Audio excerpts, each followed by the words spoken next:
Everyone knows that getting your first 100 customers, especially for your SaaS company, can make or break your startup. So in today's video, I'm going to be sharing the 2 tactics that I used to get my first 100 customers back in the day, exactly what I did, what I would have done differently, and then give you some takeaways that you can keep in mind as you start to scale out your business. Digging right in, the 2 tactics that I found most effective in getting my first 100 customers was outbound email marketing paired with content marketing. This is why this channel is all about digital marketing, sales, and entrepreneurship, is because it was my own experience in that I used these tactics to get the first few thousand customers of ours. And what I found was that the cost of acquisition for outbound email marketing was so much lower than any other channel that we experimented with. In the early days, when you have little to no traction, it's really important that you keep things super lean and that you're validating and getting data points from people that you're talking to.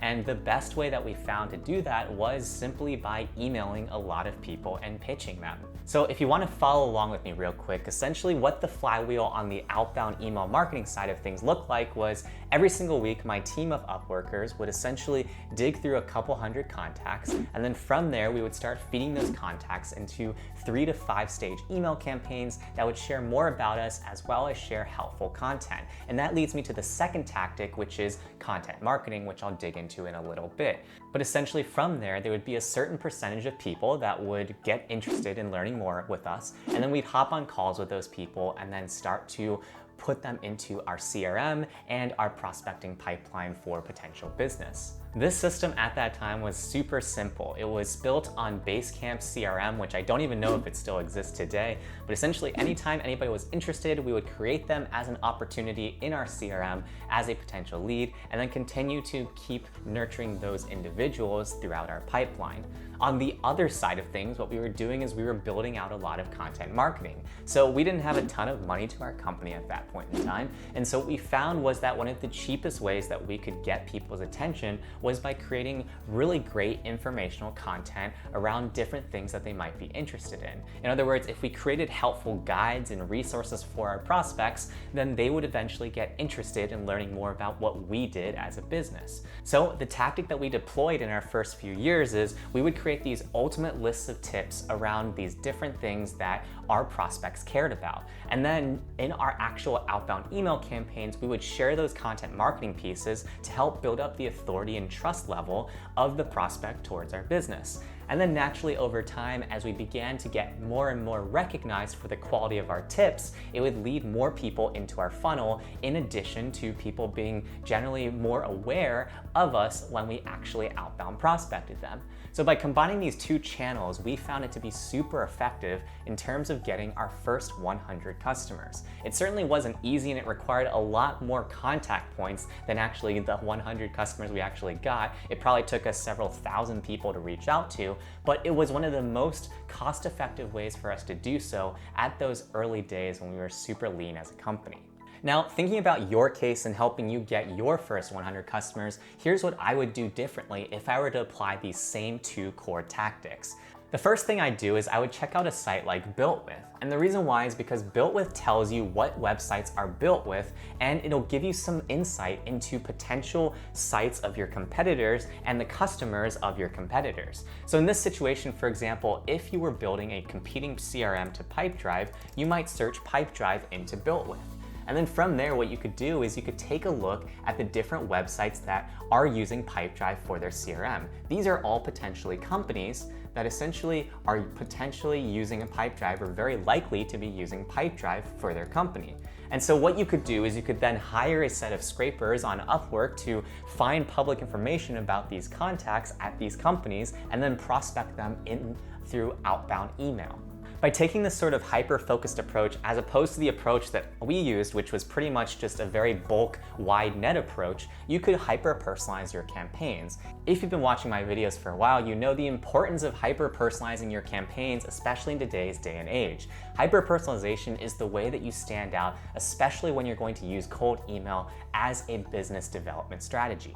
Another thing that I would have done differently is I would have hosted regular live events for my prospects. Something that we didn't really take advantage of at that time was creating weekly events where our prospects could learn more about us as well as our expertise. And so I would have created some sort of menu of events in which these prospects that were interested in learning more about us could attend these free workshops of ours, learn valuable content, see us in our element in terms of being authorities in our space, and then gain more information about us as a business in these opportunities. By creating these sorts of workshops, there would be a ton of wins across the board because not only would we be engaging with these prospects at scale, but we would also be creating content that we can then redistribute on a company YouTube channel or even redistribute into future campaigns and nurturing the prospects that didn't attend that workshop. So by creating these sorts of content flywheels, we really could have created a lot more than just those ultimate lists of tips that we had come up with at that time. The last thing that I would have done differently if I were to do it all over again is I would have considered making a free version of our site a lot earlier.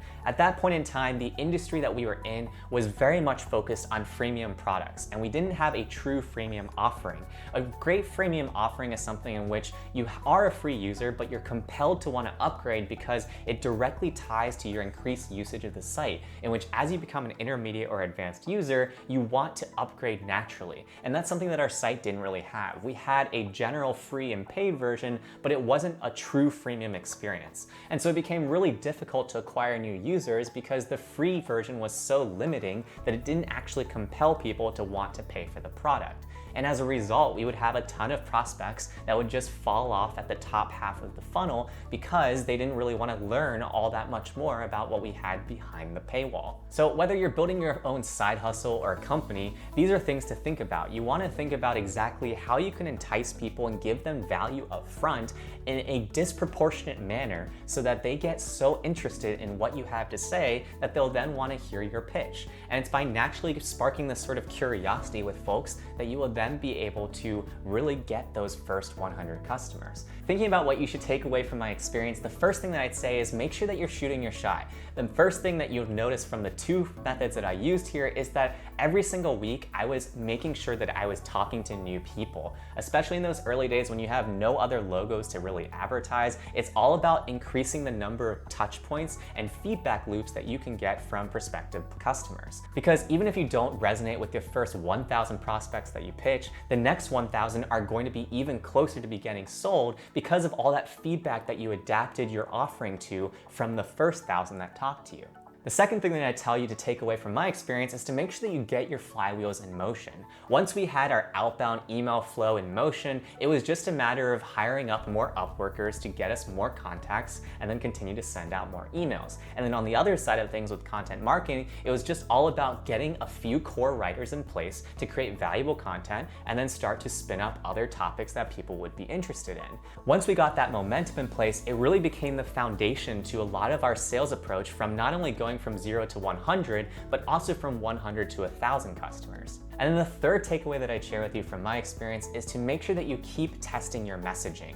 Especially when it comes to outbound emails, it's all about making sure that you actually have a performant message. Sometimes it will take you 15 to 20 different versions of your outbound email to really get to the point where you're getting 10 to 20% reply rates on your campaigns. And so until you get to that point where you're getting 40% plus open rates and 10 to 20% reply rates, you should keep iterating on the different messaging that you are sending out to prospects. This will naturally take time. In fact, for work this year, when I was building out outbound email once more, it took me about 5 or 6 weeks and 20 different versions of email campaigns to get to a point where I was consistently seeing 15 to 20% response rates. However, it really paid off because once we had that magic system, we essentially were able to scale that system over and over again and then start to see clear results from that outbound process. Now, there's a ton of different ways that you could potentially get your first 100 customers. For example, you could go on sites like Product Hunt and try to do a launch, or you could do some influencer marketing and whatnot.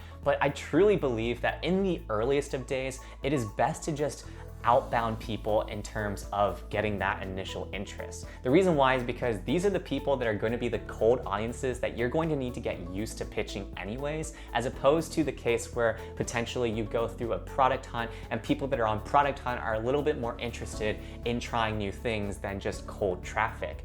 Learning how to engage and nurture cold traffic is one of the hardest skills out there, especially for an early stage startup. And so what I've consistently found over the years of talking to different founders is that cold email almost always becomes one of the most performant channels for companies that are pre 1 million in ARR. If you found this video helpful, hit that like button below, but also be sure to check out this video over here. I think you'll really like it, in which I share the exact templates that I have used in the past to use cold email to get new customers. That's it for this video though. I'll catch you guys over there.